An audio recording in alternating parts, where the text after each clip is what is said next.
نحمدہ و نصلی علی رسولہ الکریم اما بعد فاعوذ باللہ من الشیطان الرجیم بسم اللہ الرحمن الرحیم والعصر ان الانسان لفی خسر الا الذین آمنوا وعملوا الصالحات وتواصوا بالحق وتواصوا بالصبر رب اشرح لی صدری ویسر لی امری واحلل عقدۃ من لسانی یفقہوا قولی۔ محترم ناظرین، السلام علیکم ورحمۃ اللہ وبرکاتہ۔ سعادتوں کا حصول قرآن حکیم کی روشنی میں، یہ ہمارا سلسلے وار بیانات کا الحمدللہ معاملہ چل رہا ہے۔ آج ہم اس عنوان کے تحت یہ بات سمجھیں گے کہ دائمی خسارے سے نجات کیسے حاصل ہو۔ ممکن ہے وہ ہزاروں کا ہو، لاکھوں کا ہو، کروڑوں کا ہو، لیکن بہرحال اس دنیا میں اس خسارے کی تلافی اکثر و بیشتر ہو جاتی ہے۔ کبھی خسارہ ہے تو کبھی فائدہ بھی ہو جاتا ہے، لیکن ایک خسارہ وہ ہے جس کا تعلق آخرت سے ہے، وہ دائمی خسارہ ہے۔ وہاں پر کوئی امکان نہیں ہے تلافی کا۔ جہنم میں جانے کے بعد جہنمی چیخ چیخ کر اللہ سے فریادیں کر رہے ہوں گے، ربنا اخرجنا منہا، اے ہمارے رب ہمیں یہاں سے نکال دے۔ لیکن قرآن پاک بار بار کہتا ہے کہ اب انہیں وہاں سے نکالا نہیں جائے گا، وما ہم بخارجین من النار، وہ نہ ہوں گے آگ سے نکلنے والے۔ یہ ہے دائمی خسارہ۔ سورہ زمر میں ارشاد ہوتا ہے، قل، اے نبی انہیں بتائیے، ان الخاسرین الذین خسروا انفسهم واہلیہم یوم القیامہ، بے شک اصل میں خسارے میں جانے والے لوگ وہ ہیں کہ جو خسارے میں چلے گئے، جنہوں نے خسارے میں ڈالا اپنے آپ کو بھی اور اپنے گھر والوں کو بھی قیامت کے دن کے اعتبار سے۔ الا ذالک ھو الخسران المبین، اور جان لو کہ یہی ہے واضح خسارہ، یہ ہے دائمی خسارہ، ہمیشہ ہمیش کا خسارہ۔ یہی بات آئی سورۃ الکہف کے آخری رکوع میں، قل هل ننبئکم بالاخسرین اعمالا، اے نبی صلی اللہ علیہ وسلم فرمائیے کہ کیا ہم تمہیں بتائیں کہ سب سے زیادہ خسارے میں جانے والا کون ہے، سب سے بڑے گھاٹے میں جانے والا کون ہے؟ الذین ضل سعیہم فی الحیات الدنیا، یہ وہ لوگ ہیں جن کی محنتیں بھٹک کے رہ گئیں دنیا کی زندگی کے لیے، وہم یحسبون، جبکہ وہ یہ سمجھ رہے ہیں، انہم یحسنون صنعا، کہ وہ تو بہت ہی عمدہ کاریگری کر رہے ہیں، کاروبار خوب پھیل گیا ہے، مکان اور جائیدادیں ان میں اضافہ ہوتا چلا جا رہا ہے، بینک بیلنس بڑھتا چلا جا رہا ہے، اولاد اعلیٰ تعلیم حاصل کرنے کے لیے امریکہ اور نہ جانے کن کن ملکوں میں چلی گئی ہے، ہیں دنیا دار، دنیا کی زندگی کے لیے ان کی محنتیں بھٹک گئی ہیں، اور سمجھتے یہ ہیں کہ وہ بڑے کامیاب جا رہے ہیں۔ الذین ضل سعیہم فی الحیات الدنیا وہم یحسبون انہم یحسنون صنعا اولئک الذین کفروا بآیات ربہم ولقائہ فحبطت اعمالہم فلا نقیم لہم یوم القیامۃ وزنا، یہ وہ لوگ ہیں کہ جنہوں نے اپنی روش سے انکار کیا اللہ تبارک و تعالیٰ کی آیات کا، اپنے رب کا بھی، اپنے رب کی آیات کا بھی۔ رب کی آیات تو پکار پکار کر کہہ رہی ہیں کہ طلبگار بنو آخرت کے، محنتیں کرو بخشش کے حصول کے لیے، جنت کے حصول کے لیے، لیکن انہوں نے ان آیات کو پس پش ڈال کر ساری محنتیں کی دنیا ہی کی لذات کے حصول کے لیے۔ فلا نقیم لہم یوم القیامۃ وزنا، ہم ان کے لیے قیامت کے دن وزن اعمال قائم ہی نہیں کریں گے۔ ان کی نیکیاں دنیا داری کے ساتھ ہوئی ہیں، ان کا ہمارے نزدیک کوئی وزن ہی نہیں ہے۔ ذالک جزاؤہم جہنم بما کفروا واتخذوا آیاتی ورسلی حزوا، ان بد نصیبوں کا ٹھکانہ جہنم ہے، اس لیے کہ انہوں نے میری آیات کو اور میرے رسولوں کو بس مذاق سمجھا، سنجیدہ نہیں لیا، سیریس نہیں لیا۔ تو محترم ناظرین، یہ ہے بہت بڑا خسارہ۔ کیسے بچیں؟ اللہ نے اس خسارے سے بچنے کے لیے ہمیں راہ نجات دکھائی ہے۔ چھوٹی سی قرآن پاک کی سورۃ العصر میں ارشاد ہوتا ہے، والعصر، قسم ہے تیزی سے گزرتے ہوئے زمانے کی، ان الانسان لفی خسر، بے شک انسان واقعی خسارے میں ہیں، الا الذین آمنوا وعملوا الصالحات، ہاں اس خسارے سے بچنے والے کون ہیں؟ جو کہ ایمان لائیں، وعملوا الصالحات، اور عمل کریں اچھے، وتواصوا بالحق، مل جل کر حق کی وصیت کریں، حق کو پھیلائیں، وتواصوا بالصبر، اور مل جل کر صبر کی، حق پر ڈٹے رہنے کی تلقین کریں۔ اس سورہ مبارکہ میں لفظ اثر استعمال کر کے اللہ نے ہمیں ہلا دیا ہے، چونکا دیا ہے۔ اثر عربی زبان میں زمانے کے لیے آتا ہے یہ لفظ، لیکن اس میں بھی ایک تیزی کا پہلو پایا جاتا ہے۔ اثر کا لفظ یہ ظاہر کر رہا ہے زمانہ بڑی تیزی سے گزر رہا ہے، یہ وقت جو کہ ہمارا اس دنیا میں اصل سرمایہ ہے، بڑی تیزی کے ساتھ ہمارے ہاتھوں سے نکلا جا رہا ہے۔ وقت ایک ایسی دولت ہے کہ جس کو ہم اسٹور نہیں کر سکتے بعد میں استعمال کرنے کے لیے۔ جو وقت گزر گیا وہ گزر گیا، لہٰذا غافل تجھے گھڑیال یہ دیتا ہے منادی، گردوں نے گھڑی عمر کی ایک اور گھٹا دی۔ تو بڑی تیزی کے ساتھ یہ وقت ہمارا رفتہ رفتہ رفتہ رفتہ ہمارے ہاتھوں سے نکلا جا رہا ہے۔ امام رازی رحمۃ اللہ علیہ نے ایک واقعہ بیان کیا ہے کہ جس کو اکثر مفسرین اپنی تفسیروں میں لکھا ہے۔ وہ کہتے ہیں کہ ایک بزرگ نے کہا کہ مجھے لفظ والعصر کا مفہوم اس وقت سمجھ میں آیا جب کہ میں نے ایک دن بازار میں ایک برف فروش کو دیکھا۔ باقی دکاندار بھی اور باقی تاجر بھی چاہتے تھے کہ ان کا مال فروخت ہو، سب سے زیادہ بے چین ایک برف بیچنے والا تھا۔ وہ دیکھ رہا تھا کہ وقت کے ساتھ ساتھ میری برف پگھل رہی ہے، میرا سرمایہ پگھل رہا ہے، میرا سرمایہ ضائع ہو رہا ہے۔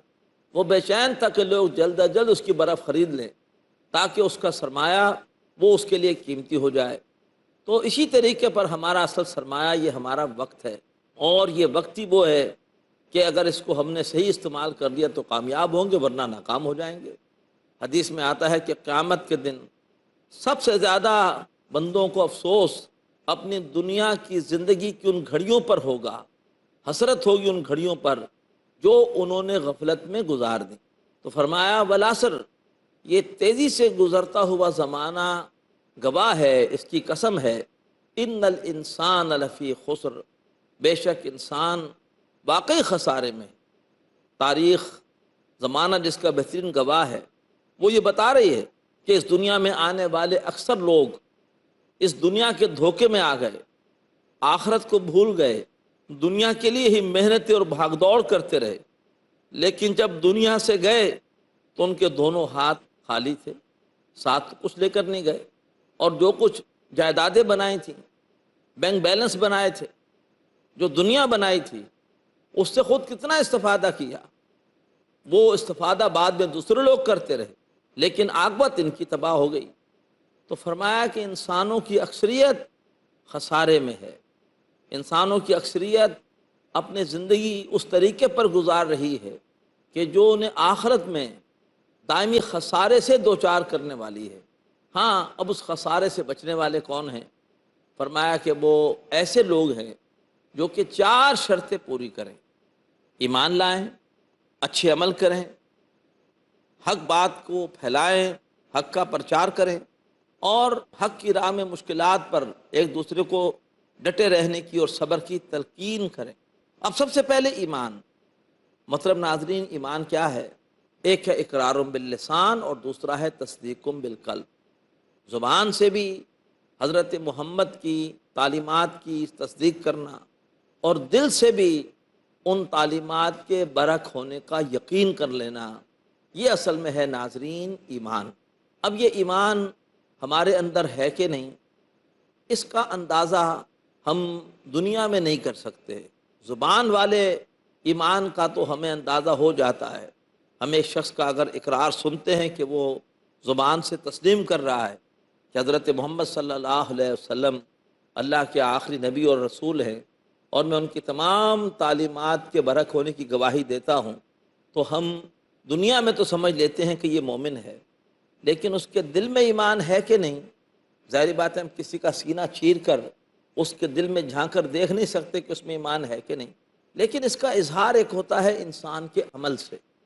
اللہ کے رسول کا ارشاد ہے صلی اللہ علیہ وآلہ وسلم، لا یؤمن احدکم حتی یکون ہواہ تبعا لما جئت بہ، تم میں سے کوئی شخص مومن نہیں ہو سکتا جب تک کہ اس کی خواہشات میری لائی ہوئی شریعت کے تابع نہ ہو جائے۔ تو ہر بھائی اور ہر بہن اپنا اپنا جائزہ لیں۔ اگر ہمارے زندگی کے معمولات میں شریعت کو ترجیح حاصل ہے تو پھر ہمیں دل والا ایمان حاصل ہے۔ اگر ہم 5 وقتہ نمازیں پڑھ رہے ہیں، کاروبار میں حلال و حرام کی تمیز کر رہے ہیں، گھر میں شرعی پردہ ہم نے نافذ کر رکھا ہے، ہمارے شادی بیاہ کے موقع پر کوئی بھی غیر مسنون رسومات نہیں ہوتی، یعنی ہمارا ہر کام اگر شریعت کے سانچے میں ڈھلا ہوا ہے تو پھر تو ہم مومن ہیں، ورنہ نہیں تو پھر یہ ہماری خسارے سے بچنے کی پہلی شرط پوری نہیں ہو رہی۔ یہ ایمان کیسے حاصل ہو، اس پر انشاءاللہ ہم گفتگو کریں گے۔ وقفے کے بعد ہمارے ساتھ رہیے گا۔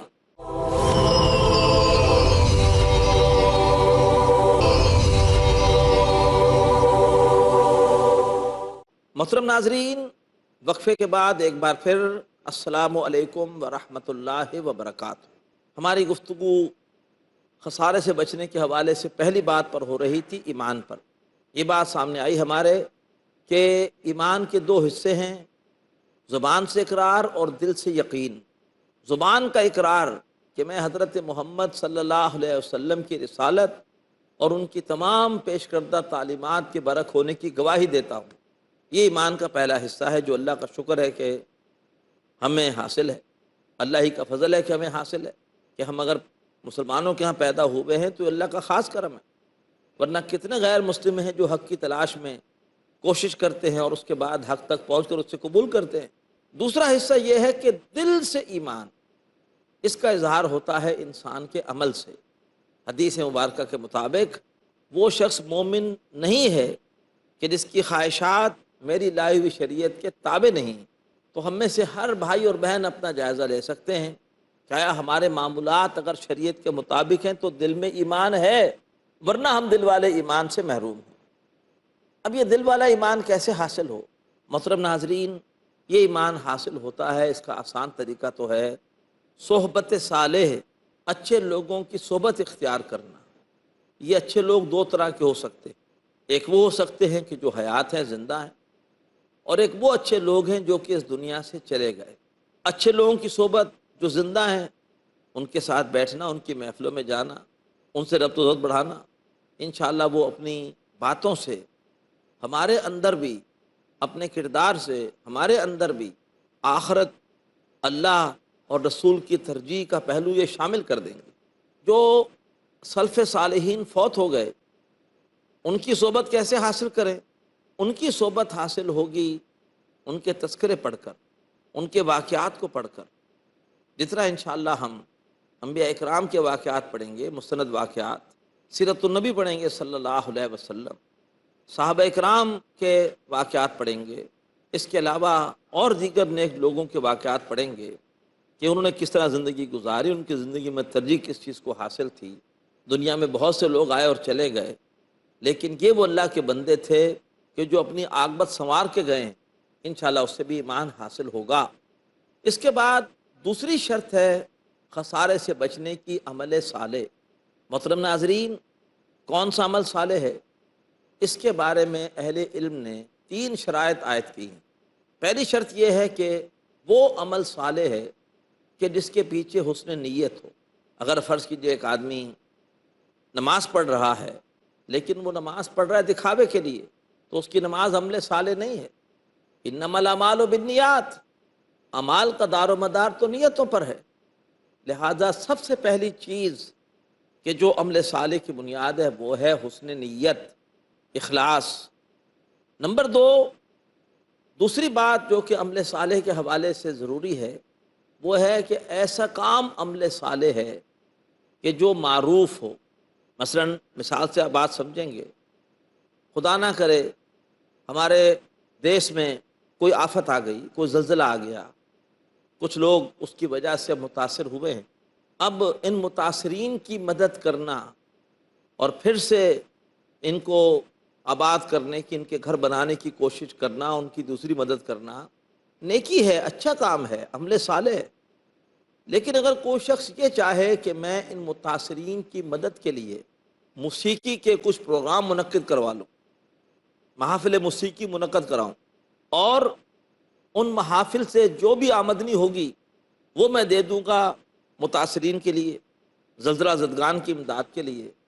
تو محترم ناظرین، چونکہ یہ موسیقی اسلام میں حرام ہے اور اس کے حوالے سے محافل منعقد کرنا اسلام میں حرام ہے، اب اس کا یہ عمل صالح نہیں ہوگا۔ نمبر 3، اخلاص نیت اور معروف کے بعد عمل صالح کے حوالے سے تیسری شرط یہ ہے کہ وہ عمل اللہ کے رسول کے طریقوں کے خلاف نہ ہو۔ مثال کے طور پر اگر کوئی شخص نماز پڑھ رہا ہے اور نماز کی ہر رکعت میں وہ کہتا ہے کہ میں بجائے 2 سجدوں کے 3 سجدے کروں گا، اب اس کی یہ نماز عمل صالح نہیں ہے، اس لیے کہ وہ ایسی نماز پڑھ رہا ہے جو رسول کے طریقے کے خلاف ہے۔ تو اگر ایسا عمل کہ جو اللہ تعالیٰ کی رضا کے لیے ہو، وہ معروف کے دائرے میں ہو اور وہ اللہ کے رسول کی تعلیمات کے خلاف نہ ہو، کوئی بدعت نہ ہو، تو یہ عمل صالح ہے کہ جو کرنے سے انشاءاللہ ہمیں خسارے سے نجات ملے گی۔ تیسری بات کیا ہے؟ تواصی بالحق۔ ہر وہ چیز جو کہ بالفعل موجود ہے وہ حق ہے، ہر وہ چیز جو اخلاقاً مسلم ہے وہ موجود ہے، ہر وہ چیز جو اخلاقاً واجب ہے وہ حق ہے، اور ہر وہ چیز کہ جو بامقصد ہے وہ بھی حق ہے۔ یعنی کسی شے کا موجود ہونا، اخلاقاً واجب ہونا، عقلاً مسلم ہونا اور بالفعل موجود ہونا اور بامقصد ہونا، یہ تمام حق کی ڈیفینیشنز ہیں، یہ چیزیں حق ہیں۔ حق چھوٹا بھی ہوتا ہے، بڑا بھی ہوتا ہے۔ مثلاً اگر آپ کسی سے یہ کہیں کہ تم نے اس شخص کے پیسے لیے ہیں، واپس نہیں کر رہے، دے دو، یہ بھی حق ہے۔ اور اگر آپ یہ کہہ رہے ہیں کہ یہ زمین اللہ کی ہے، اس پہ اللہ تعالیٰ ہی کی مرضی چلنی چاہیے، جو لوگ اس زمین پر اللہ کے احکامات جاری و ساری نہیں کر رہے وہ لٹیرے ہیں، وہ غاصب ہیں، تو یہ بھی حق ہے۔ حق چھوٹا بھی ہوتا ہے، بڑا بھی ہوتا ہے۔ بہرحال جو بھی صحیح بات ہو، جو بھی حق بات ہو، یہ نہ دیکھنا کہ حق بات کہنے سے مجھے فائدہ ہوتا ہے کہ نقصان ہوتا ہے، حق بات کہنے میں میری مصلحت کیا ہے یہ نہ دیکھا جائے۔ وَقُلِ الْحَقُّ مِن رَبِّكُمْ، اے نبی کہیے کہ یہ حق ہے تمہارے رب کی طرف سے۔ تو تیسری شرط خسارے سے بچنے کے لیے وہ ہے حق کی تبلیغ، حق کا پرچار، حق کو پھیلانا۔